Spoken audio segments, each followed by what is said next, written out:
Hello and happy National Adoption Month. My name is Jessica Elmore and I work for the K-State Alumni Association, and I'm so excited that we're having our second multiracial educational series. Today we're going to be talking about transracial adoptees in higher education, and so I'm super excited for you to hear from our panel, and we're going to get started with some introductions. So Katie, can you start us off? Hi, I'm Katie Jackson. I'm here as an adoptive mother of children through transracial adoption. We have 3 kids, a 12-year-old daughter who is Hispanic Caucasian, and then we have 9-year-old twins, a boy and a girl, who are biracial African American Caucasian. Thank you. And Jasmine? Hi, I'm Jasmine Schick. I'm a senior here at K-State studying criminology and psychology, and I'm also an RA in Weefald Hall. And I was adopted at about 15 months from China, and I have 2 younger siblings, one from Vietnam and one from another part of China, and our parents are white. And I'm Amy Sellers. I work here at Kansas State University, and I am also a transracial adoptee. I was adopted when I was 4 months old into a white family, and I am half Hispanic, half white.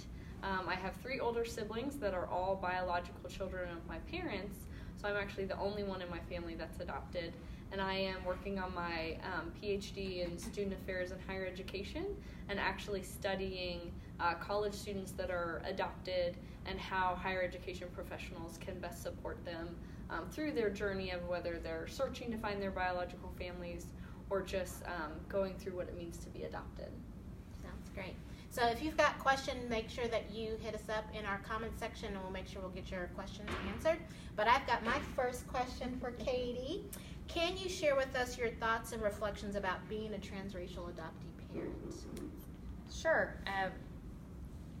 Well, I guess I would start with, as an adoptive parent, it's an additional layer on parenting. Transracial adoption is another layer. I don't want to characterize it as a difficulty or complicated. It's just a layer of parenting. From our perspective, when we I should have said before, our children were all born in Kansas, so they were domestic adoption agency adoptions. So from our experience, we had domestic adoptions. When we applied for the adoptions, you have to select a really wide variety of factors, far beyond race. Things like any health condition that you would consider or not consider, all the legal risks of the adoption, what kind of legal risks you're willing to take, factors about the birth parents. And so I guess from starting from the place of transracial adoption, each of those boxes that you check yes or no at, you have to be very self-aware and very realistic about, can I love and fully accept a child with any, whatever the criteria are. We felt comfortable that we could welcome a child of any race in our family. We also had we knew that our families were supportive, but we also had the discussion of whether we were willing to either move or cut off a family member who showed us at any time that they were not supportive of our family. I think that was really important, that we were willing to say, our children will always come first, and they will come first. So that's kind of where it started. And then now, as our children have grown, we as a family, I guess as a transracial adoptive parent, it's just really important to be as open as you can possibly be to your child's experience. It is different than yours. We have a lot of conversations about race and what race has been in the past. We have tried to incorporate a lot of different viewpoints into we make sure our children's world have books and movies and friends and everything of a lot of different viewpoints and different races, so that their world feels broader than just our little world. But I guess my only tip is, as an adoptive parent, just to be really open to your child's experience and to continue to learn. That's why I'm really excited to be here to learn from the other panelists, because I know that it can be a struggle for all children, but particularly adopted children and transracially adopted children. They could struggle with their identity more, and I need to be just a witness to that for my children and not try to hinder it in any way. Thank you so much. So Jasmine, got a question for you. All right. So can you share with us your educational experience and your thoughts about how you've moved through the educational process? Sure. So I'll just start at high school, I guess. One of the hardest parts for me in high school was my biology class. I had a great class, great teacher, but genetics was something we definitely touched on for a good chunk of the year. And genetics is something that I struggle with at times because when I was adopted, I didn't know anything about what my birth parents looked like or anybody that was biologically related to me. So I think that's something that a lot of times people don't think about when it comes to the education system. And then when it came time for me to apply to colleges, I noticed that there wasn't a lot of overlapping intersectionality in the questions that they asked for scholarships or just applications in general. And so a lot of times I would see on my forms, they would ask what race I was, but they wouldn't necessarily ask about what culture or what background I grew up in. So of course I would check the race box that said Asian American because that's what I identify as.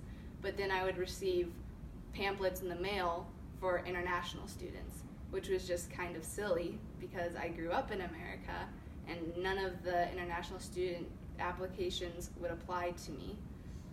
And then coming to college here, great school, great K-State family.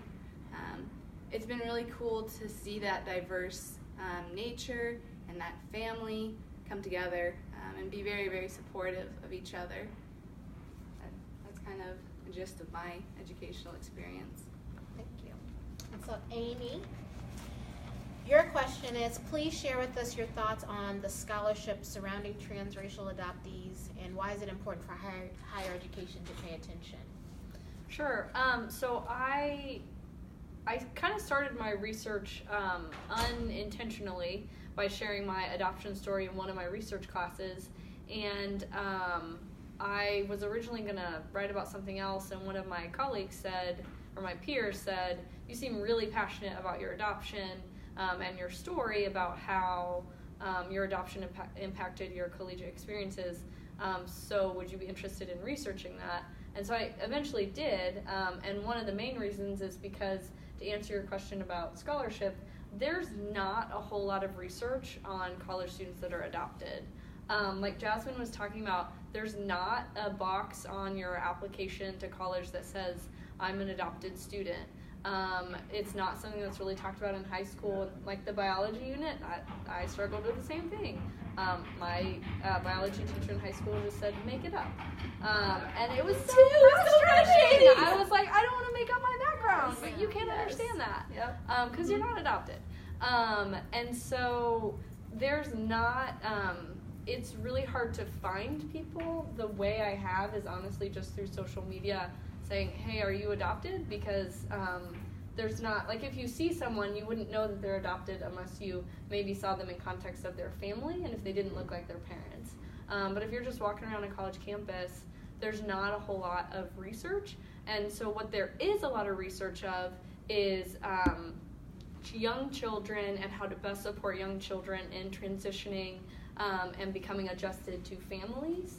And there's a lot of research on infant adoption, and the older the child is, the harder it is to place them, because when a lot of people think about adoption, a lot of people seek out infants because the research does say that they adjust a little bit better versus like a 10-year-old who can remember their past experiences. So that's kind of the gist of, there's not a whole lot of research, and then there's a lot of research on transracially adopted people, but putting it in the collegiate box or those 4 years of college, there's not a whole lot of research there, which is why I'm interested in kind of trying to tie those different research that has been done on transracially adopted people, and then kind of some college student development theories like you talked about.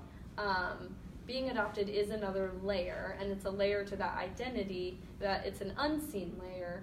You don't, you're not wearing like a stamp that says I'm adopted, ask me about it. So it's kind of interesting to try and tie the different aspects of identity development into the college setting, along with some transracial adoption actual research. That's good. Do we have any questions? My phone's not working. Okay. Okay. First, do you guys have any questions for each other as you guys talk about any of that? No, not yet? Okay, well, good. I'll go again. So, for Katie, what would you like to share with school administrators and the community as they work and serve your family? Well, now I know to talk to the biology teachers, which I really appreciate. We're not to that lesson yet, but I think that's a really insightful tip. It's difficult, I think, for school administrators to recognize those smaller, less obvious ways that someone can be alienated for their adopted status. One thing that I've felt, the way I've felt that with my kids in elementary and middle school, is just making sure that teachers know when they talk about families or they talk about family structures that they are not making assumptions or making statements that there's only one type of family structure, that only the two-parent biological family is the only type of family. That's something that has come up not in any dramatic way, but over the years where they are studying families or family structures, and the teacher didn't account for the fact that there were students in the classroom who were adopted and made assumptions. And so for me, I think one thing is to recognize that families come in all different forms, and if the school has that in mind, even when they're developing biology curriculums, even when they're developing other things, if they think there's a lot, or the students come to us a lot of different ways, perhaps that will give them more examination of those kinds of things. So I think for me the overarching thing is to remember families are different these days in a lot of wonderful ways, but not to make assumptions. We actually had, my oldest daughter looks surprisingly a lot like me, and last year a teacher made a comment about families or family structures and something to her about her family or her, and my daughters we're very open about adoption, and she said, well, I'm adopted, and the teacher actually said to her, no, you're not, you look just like your mom, you're making that up. She actually, really said that, and then the other kids in the class said, no, she is. And I felt like I felt my daughter handled it very well, but I felt like maybe a teacher shouldn't contradict a child who says that, even if they don't make assumptions. My daughter wanted to share that with the teacher at the class, and I'm glad she did. And to have the teacher respond that way, it was too bad. So, can you speak to a little bit about the community and how you interact or how you build community here in Manhattan? In Manhattan, I really think that in many ways we're really lucky in this community. I know this community has its challenges, of course, but we have a community that's diverse in many ways, with the fort being nearby and the university. Our neighborhood is racially diverse. I think that's really important. We have friends from all different backgrounds. I think it's really important to make sure our children are having that experience. We have not had issues in the community where we have felt our children were not welcomed fully for who they were, fortunately. They've been really welcomed at church and in our neighborhood. Our neighborhood is really diverse. We've had some things at school, but I will say where kids have called out my kids because of their skin color, especially my younger two children, I will credit their school for they acted quickly and sternly. And there was absolutely zero tolerance. It was shut down. It was the kind of response that you would expect, although as a parent, you're saddened that it happened in the first place. Yeah. It's hard. But we've had, so far, we feel like the community has been supportive of our family. Thank you.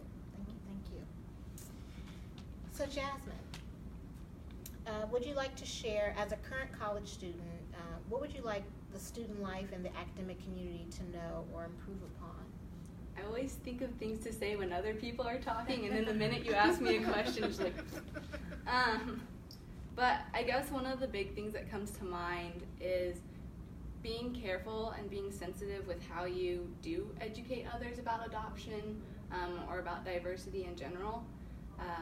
I've definitely sat through different trainings just for different leadership roles on diversity and inclusion, and a lot of times they want training to be fun and enjoyable, and it should be in some regards, but sometimes training, they take these diverse backgrounds and turn it into a game.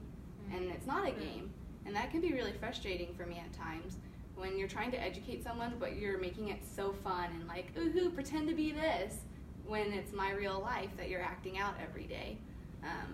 So just realizing and being sensitive when it does come to educating others, especially if you yourself aren't an adoptee and you're not in that racial minority, being sure that you're sensitive with how you handle that education.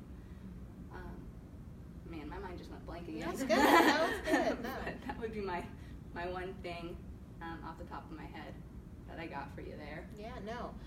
What about as you, I know we had talked before and you talked about like family and, you know, that kind of interaction. You want to share a little bit about that? Family, yeah. So everyone's different, of course. That's just across the board. Everyone's different. My sister and I, and my brother and I, handle being adopted way differently from each other. And I've seen this a lot because I did research on this too in high school, just briefly. So with my sister, I hope she doesn't mind me speaking for her, she felt a connection to China. And that was something she would get easily offended if someone was talking bad about them, or if they brought up a negative point in history, in China history, she would get personally affected and kind of offended by that. And I went on the total opposite scope where I didn't want anything to do with it. I didn't want to learn about it. I didn't want to learn Chinese. I didn't want to learn the history. I didn't want to eat the food. Like, I just wanted to pretend that part of me didn't exist. Not because I was ashamed or embarrassed, but I felt like everyone was making such a big deal that I was adopted that I just didn't want that to be my identity. So that was definitely something growing up. And I have a super supportive family. They're great. I think one time maybe in my history, I had one cousin make one comment about it, but other than that, everyone's been really accepting. I've never felt like I wasn't part of the family. So Amy, what suggestions do you have for administrators or program directors and others as they evaluate the systems on how inclusive it is for adoptive students and their families? I think taking what you guys have both said about, I think inclusive language is a really big part of making an adopted student feel like a part of the family. And so I think with that, like diversity training or education training, incorporating the fact that everyone will be working with adopted students. You might not know it. You might not know it as a professor, as a biology teacher, or as a student life administrator, but day to day you will be interacting with adopted students.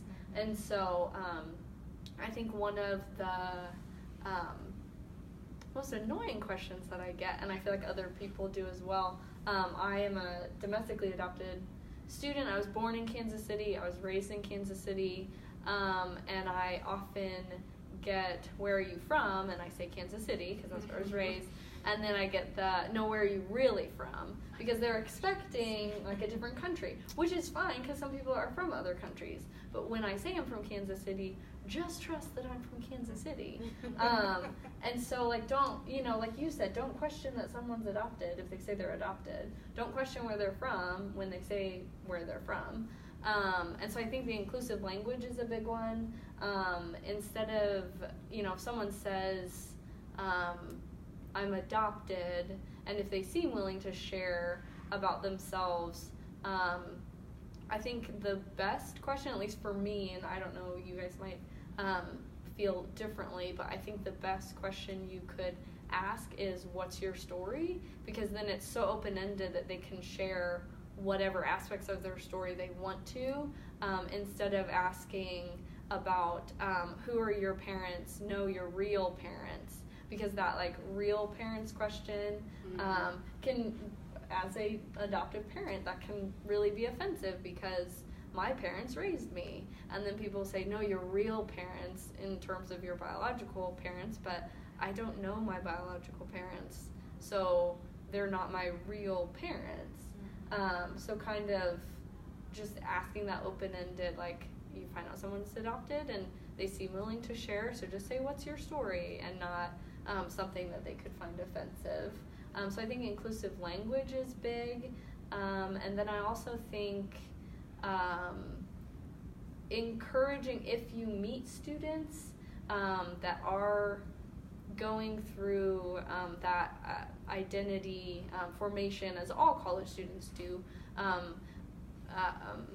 specifically, at least in my case, I was in a closed adoption, which meant I didn't really know anything until I turned 18, and then at 18 is when you're a legal adult and can search for your birth family. And so what happens at 18, a lot of times in the United States, is a lot of students go to college. So that college time could be the first time an adopted student is looking for their biological family, and how that could affect their collegiate experience. Mm-hmm. So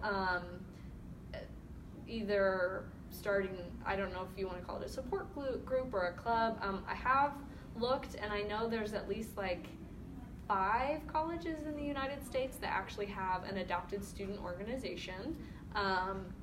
There's a couple in Ohio, which is fitting, because here's a little trivia. Dave Thomas, the founder of Wendy's, was adopted, and he started, he was always a huge national spokesperson for adoption, and he started the Dave Thomas Foundation of foster to adopt children, both foster children and adoption. And he started Wendy's in Ohio. So Ohio is like a big state to promote adoption. And there's 2 schools in Ohio that have adopted student organizations. So it could be as simple as starting a club. And then if you say, hey, at this meeting at this day and time, come meet other students who are adopted, and then that could be like their first connection to campus, to other students that are adopted, to other students who might be going through the same things that they're going through. So those are just 2 things that's great. I know you do some work in the professional organizations. Can you share with us a little more about what that is? Sure. I'm a part of NASPA, which is the National Association of Student Affairs Professionals, and I'm a part of the Multiracial Knowledge Community, and within that Multiracial Knowledge Community, they are there to support biracial, multiracial, multi-ethnic college student affairs professionals, and also transracial adoptees. And so through that work, I've met other student affairs professionals across the country that are adopted, both transracially and domestically. And then I've done some work with them, and just trying to spread the word about adoption and that it is on college campuses.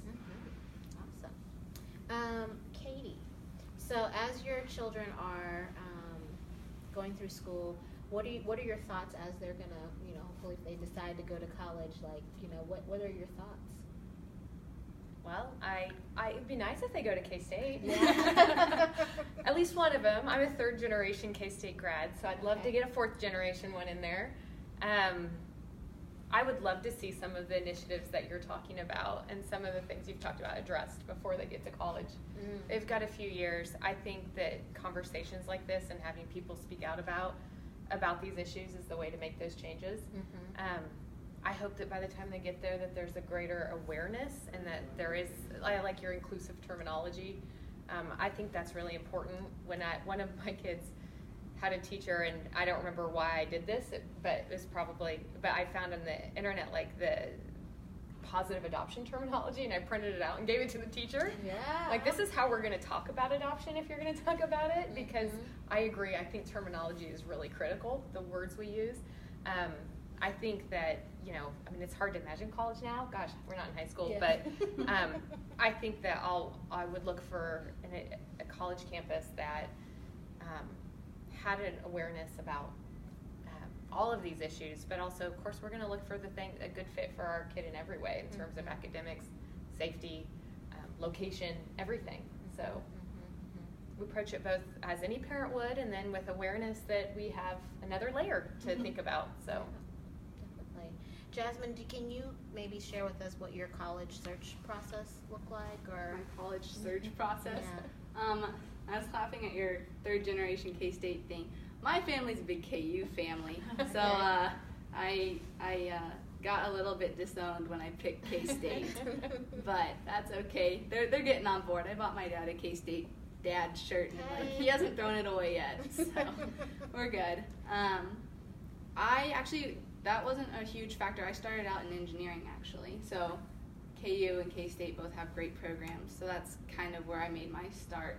And then the people here were just a lot nicer, and the scholarship event days that I attended, people were friendlier, so that's how I picked here. It really had nothing to do with that. But something to speak out about that, when one of my biggest pet peeves, I suppose, is people always think I'm international. And again, this campus is super great. I love it a lot, but it does happen pretty frequently that people think I'm an international student, and they'll try to give me extra help because they think I'm international. And I remember specifically my freshman year, I've told my friends this a bunch of times, but my freshman year I was waiting for a class and I was staring at a vending machine, and this guy walked over and was like, "Oh, you need help? You don't know how to use a vending machine? I will help you." And I was like, what? Wow. I was so confused. And so I let him pay for my chips or whatever it was, because I was just really in shock that he was, I didn't understand what he was doing until later. But that does happen pretty frequently. Or I'll be at Walmart and some lady will offer to buy me a laundry basket because she doesn't think I have one for some reason, or that I don't know how to do laundry. So those things happen. I just kind of laugh them off, and I'll chat with them for a minute, but it does happen. So it's fun. Wow. So assumptions. Yeah. Are, Oh yeah. yeah. Assumptions. They're like a daily part. I get people who come up and speak Spanish to me all the time. Yes. All the time. And I might be more along your sister's lines of, well, not really. My brothers took Spanish in high school, and so I was like, I want to be like my brothers. So I took Spanish, and so I know basic Spanish, but people come up to me and speak Spanish very quickly, all to me quite a lot, in the grocery store, just randomly. And I every time that happens, I'm like, oh, do I just pretend I don't know basic Spanish? And then, or do I speak to them in Spanish because I, know a little bit?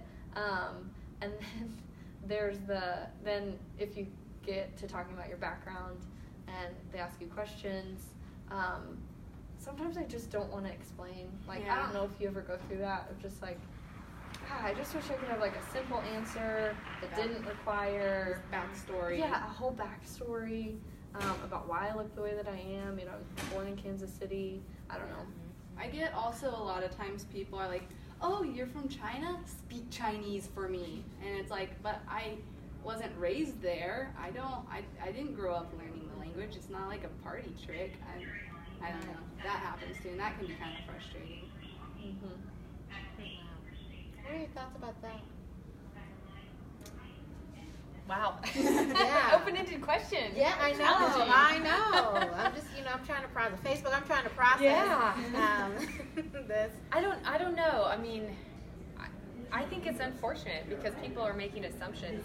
It's sad because you also know they're trying to, in your example, Jasmine, they're trying to help you, but it's this misguided help where they're trying to connect with you, but it's based on, all of it's based on assumptions that are erroneous.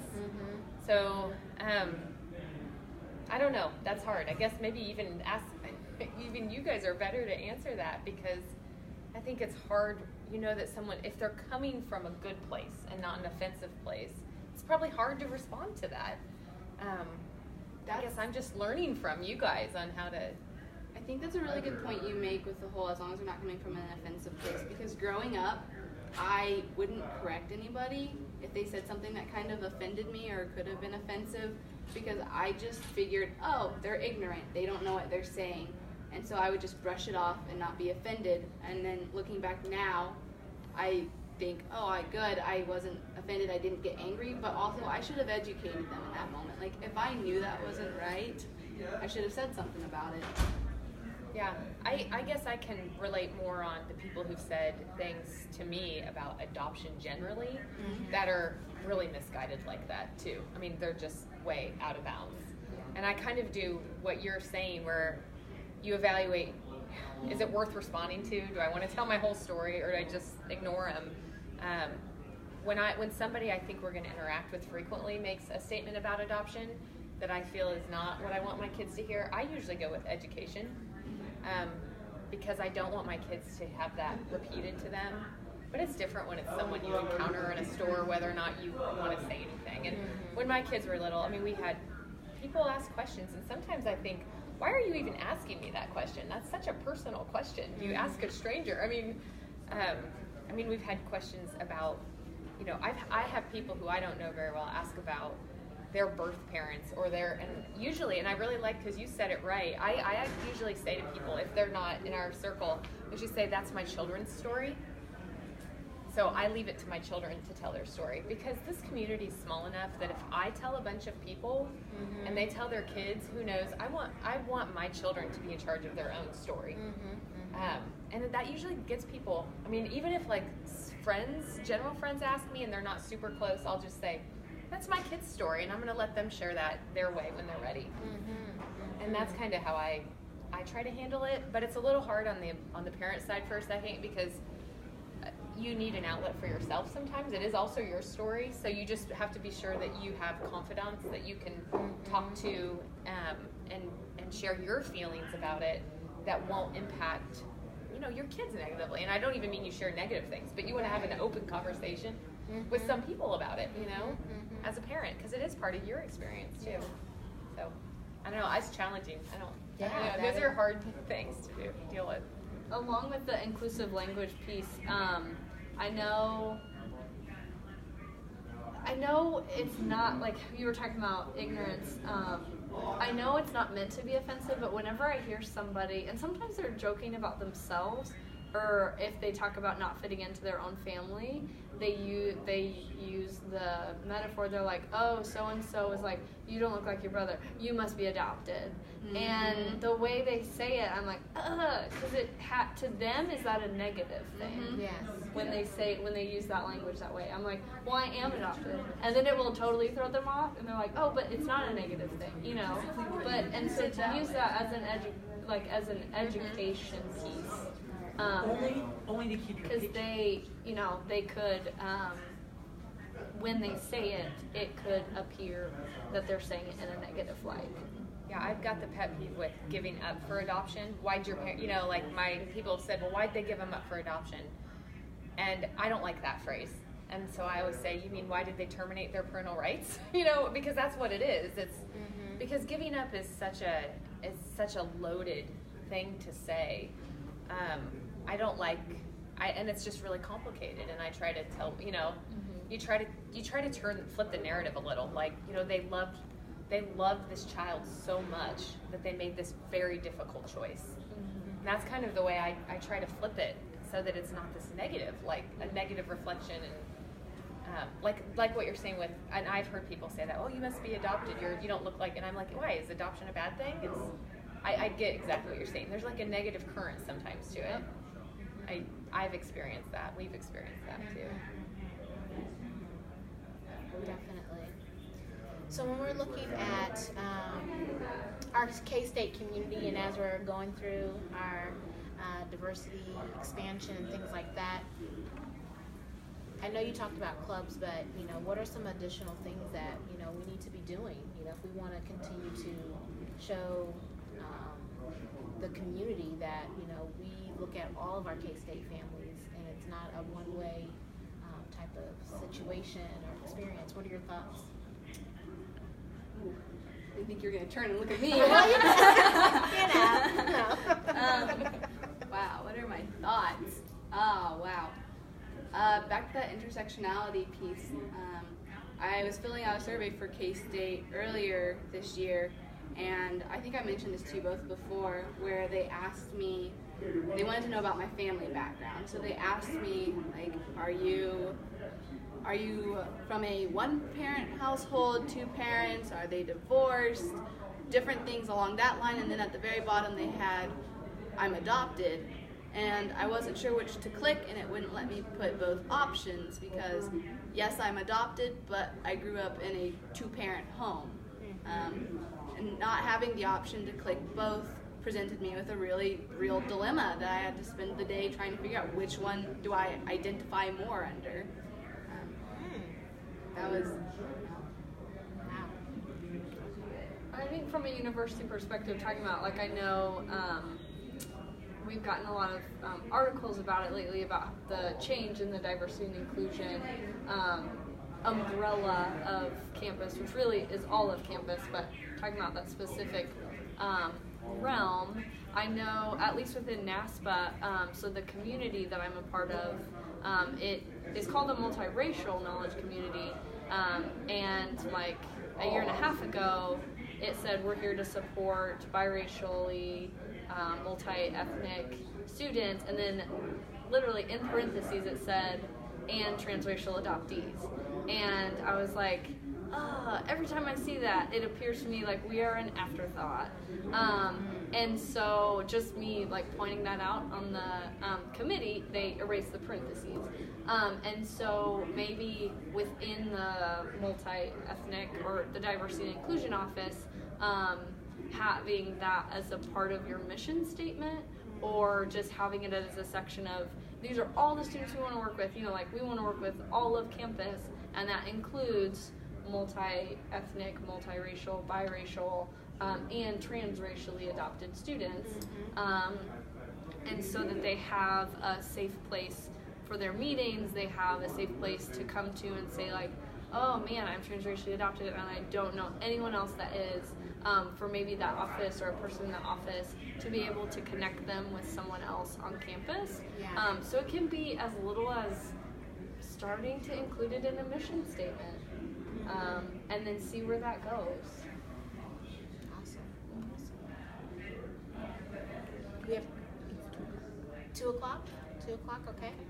So we got a few more moments. Is there anything that you want to share that we didn't cover, that you just really want our audience to know?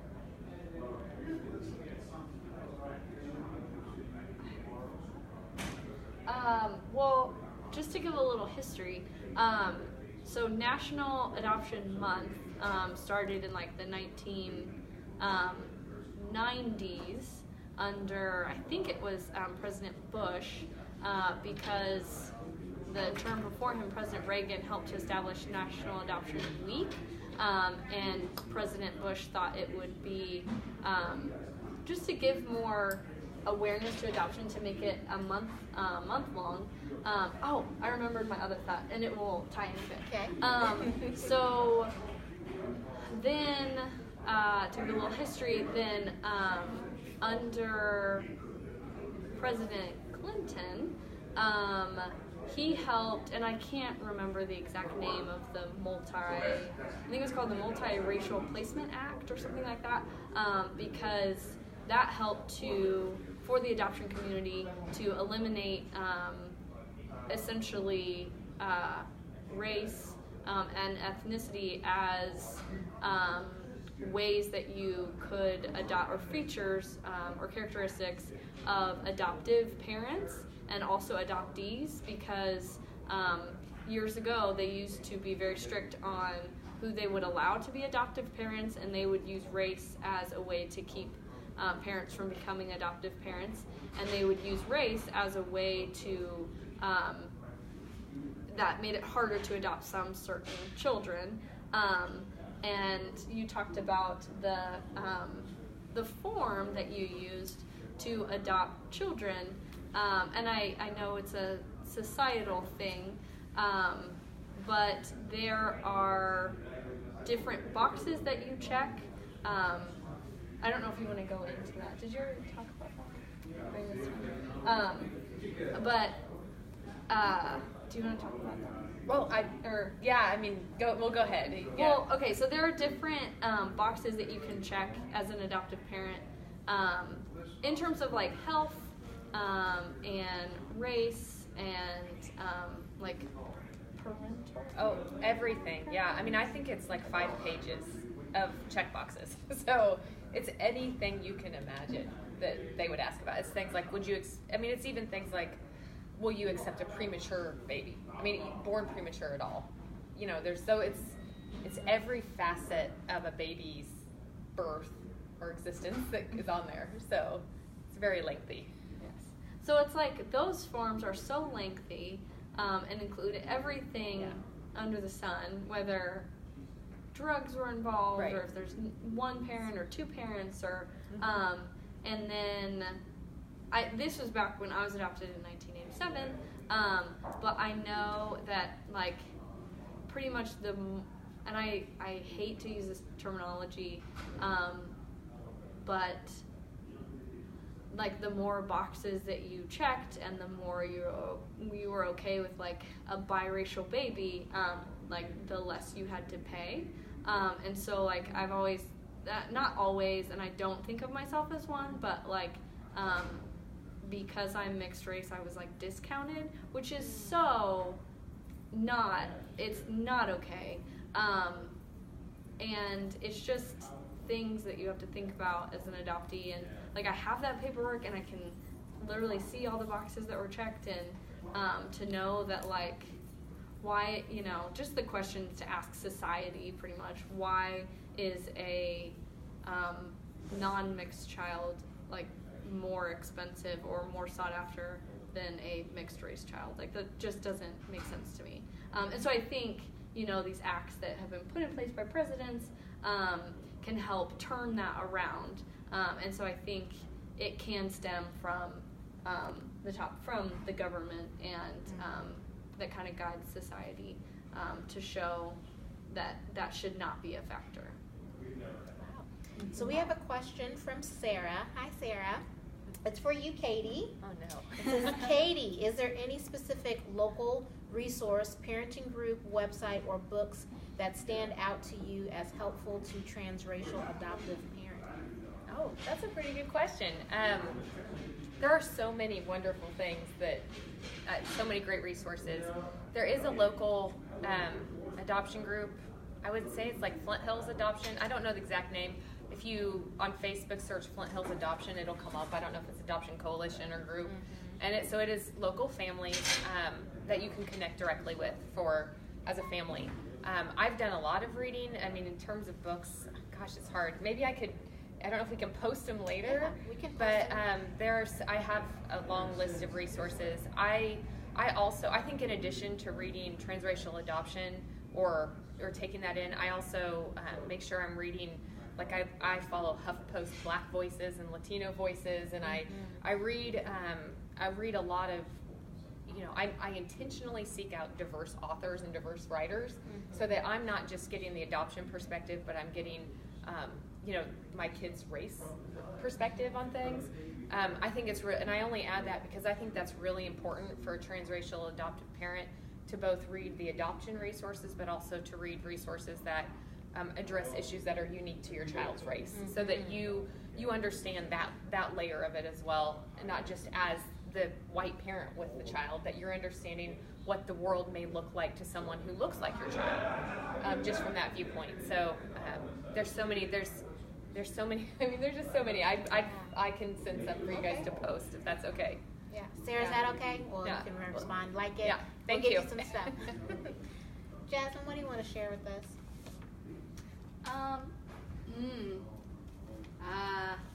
Wow. Okay, I guess final thoughts for me that I have. It's important to have good role models that you can look up to. And it's important to have role models that look like you, that come from the same background as you. It's also important to be careful that you're not overwhelming your child with only role models that look like them, and to give them a diverse background as well. I think that was something I wish I would have had more of. And I know this kind of falls into that race card a little bit, in that category, more so than adoption, although it's still important. But growing up, I only had dolls that looked like me. And I almost got it into my head that having a doll that didn't look like me was a bad thing. And that really confused me growing up. And then I started not wanting the dolls that looked like me because that was all I had. So maybe that's something that I would think about or do differently. And that would be my thought there. Yeah. It's really interesting. Yeah. I mean, I think to myself that, when people talk about adoptees that, you know, make sure that you do have things, because sometimes, you know, the idea is that you try to strip away their culture, and that they try to like shy that away. So I think that's just really interesting. Yeah, thought right there. Want to give a final thought as we wrap up? Yeah, I think just that it's, well, I mean, we kind of did this because of National Adoption Month is November, but just to recognize that adoptees are all around you, or not necessarily adoptees, but people that have been touched by adoption, parents, cousins, grandparents, and that there is, you know, no one like right family, and so to just be aware of the language that you're using, and the questions that you're asking, and to just make someone feel supported by letting them share their journey and their story, and specifically from the higher education perspective, to know that going to college is a huge time for identity development, like religious identity and spiritual and ethnic identity and racial identity. And for that adopted student, there is that added layer, like you had talked about in the beginning, of that adopted identity that isn't visible to the naked eye, but it's something that they're going through, whether they're searching for their biological families or whether they already know their biological families. It's still an added layer, because, you know, I also don't like to think of it as given up. Like, I prefer like placed in placed in an adoptive home, because, you know, my birth parents did what was best for me, and if that wasn't with them, it was with someone else. And so just that inclusive language, I think is a big part of it. Gosh, I guess from my perspective, it's just to remain open to all of these discussions and to be willing to have them and to learn from other people. Parenting is a challenge, no matter who your children are, and if you're aware and you can, you know, are aware of the additional layers, and I guess I just think you have to be open. And I really like what Jasmine said earlier, and when she said everyone's different, everyone has their own approach. I think it's really important for an adoptive parent to recognize that, I mean, I have 3 children, and they may all deal with their identity and their adoption differently, and instead of trying to mold them one way or the other, I really strive to just, like I said, witness their path and support them, but not try to mold them and allow them to go through the identity seeking process that feels right to them. I don't have college kids yet, so I hope I can maintain that, but I think that's what I strive to do, and that would be my wrap up, is to remain open to your child's experience. That's good. Well, thank you, everyone. Totally loved this panel, and I learned so much. And the K-State Alumni Association is excited to continue our year-long multiracial educational series. But let's continue to celebrate National Adoption Month, and go Cats!